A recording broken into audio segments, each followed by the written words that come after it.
Yo people, welcome, welcome back to Ron's Tech Hub again. So today I'm going to be doing a quick unboxing of the Raspberry Pi 500. This was sent to me by the people over Raspberry Pi, so I want to thank them for sending this to me. I would never have imagined that a channel like mine with only 5,000 subscribers would be reaching out to a company like Raspberry Pi and them to be sending me stuff. I am so appreciative of this. So let's go. Raspberry Pi 400. This in the background is a Raspberry Pi 400, and going from the top again we have Ethernet, USB 2, USB 3, USB 3, USB-C power, HDMI ports 1 and 2, and we have the SD card slot, and under here we have the GPIO pin, so general purpose input output. Let's get into the box. Okay, how do we do this now? So I think we slide this out like we normally do. Slide it that way, that way.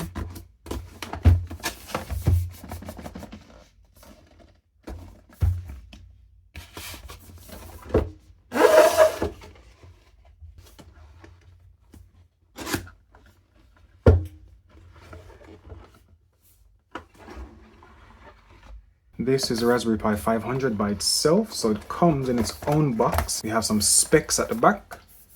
Please keep in mind that the Raspberry Pi 500 has exactly the same specs as Raspberry Pi 5. It's only been squashed and stuffed into a keyboard. So I think we should put this to one side and see what comes in the box. So first I can see the mouse. So that's the Raspberry Pi official mouse, and that's the Raspberry Pi 5 official adapter. There are these pinch holes at the side, so it's easy to get things out. Let's go into the box. That's what the Raspberry Pi 500 mouse looks like. This is what the Raspberry Pi 400 mouse looks like. I don't know, I think I prefer the red accents on this just because it gives out that Raspberry Pi vibe. But this is really nice as well, really clean out. This is the official Raspberry Pi UK adapter, as you can see by the 3 prongs here. Really good USB charger as well. At the top here I can see some cables, and under here I can see some booklets.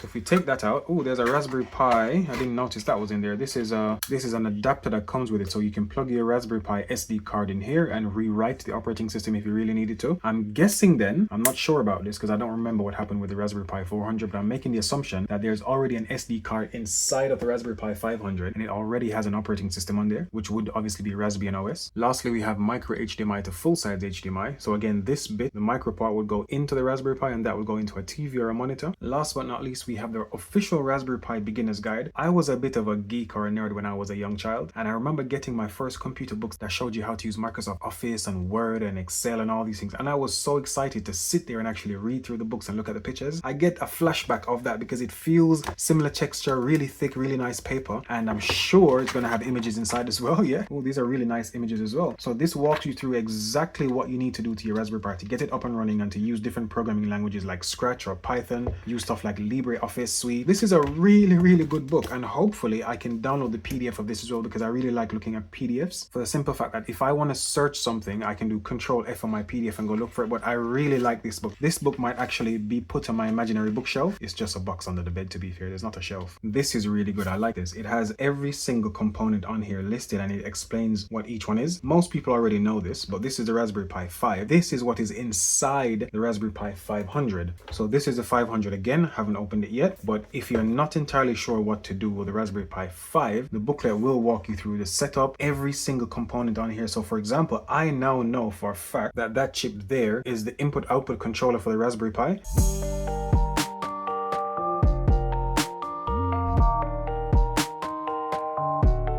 On the top, we have the Raspberry Pi 400. At the bottom, we have the Raspberry Pi 500. I think I'm going to miss the red accents because I've gotten so used to the red accents over the years. As you can see, the plug I have for the Raspberry Pi 400 is a European plug because I bought this during the time when you couldn't get anything here in the UK easily. So I had to go with the European plug. One of the first things I noticed when I looked at this is that some of the keys on the Raspberry Pi 400 are larger than what's on the Raspberry Pi 500. So for example, the shift key here is noticeably shorter than the shift key here. Enter key on this is larger and it's reminiscent of a typical keyboard enter key, so a bit larger and it goes over 2 rows, whereas that one only went over 1 row. The letters on the keys of the 400 are larger. It's not great news for me because I am as blind as a bat. The top right hand section of the keyboards here are different. On the Raspberry Pi 400 we have numlock, a print screen and delete, and down here we have print screen, delete and power. So the power button has been moved from this location we're here at F10 to its own button on the very far hand side of the screen, which is a good idea. This is where it should have always been. That's a good choice. If we look at the top of the devices, as you can see, the layouts change slightly. So on the 400, again, we have Ethernet, USB, USB, USB, USB-C for power, HDMI, HDMI, micro SD, and GPIO slot. On the Raspberry Pi 500, we have Ethernet, we have GPIO slot here, HDMI, HDMI, USB for power, micro SD card slot, USB 3, and USB 2. So every single port that's on the Pi 400 is also on the Pi 500. However, the layouts change slightly. And I was correct, there is a micro SD card in the Raspberry Pi 500 already, so I'm guessing this is the one that comes with Raspbian OS installed. All I would need to do is to plug everything in. So Ethernet port for me, not Wi-Fi, mouse, and power, HDMI, and I should be good to go. The bottom is exactly the same as before. So Pi 400 vents are here, Pi 500 vents are here. We have 2 rubber feet on the 400 and we have 4 rubber feet on the 500. So it should be slipping a lot less. In my next couple of videos, I think what I will do is show how to get each of these Raspberry Pis working, because again, I made the assumption that people knew what they were and how to set them up, and then I jumped straight into a few projects. So what I will do now is show how to set the Raspberry Pi Pico and the Pico 2 up from scratch, install the software, do everything, then show how to set up the Raspberry Pi 400, show how to set up the Raspberry Pi 500. These should be significantly easier than the normal Raspberry Pis because they come pre-installed with the Raspbian OS on them. So I'm simply going to show you what to plug in, turn it on, get it working. That's all I'm going to do. And finally, I'm going to show you how to get the Raspberry Pi 4 and the Raspberry Pi 5 working from scratch. These do not come pre-installed with an operating system. So I'm going to show the process of downloading the Raspberry OS Imager app, writing the operating system to a micro SD card, and then putting them in and then plugging everything in and then get cracking. Please make note that the Raspberry Pi 5 will need cooling. So I'm going to stick this in a case and put a fan on it, but it's going to be exactly the same device, and I would recommend you get a case and cooling as well. In any case, thank you guys for watching. Stay tuned. More videos are definitely coming.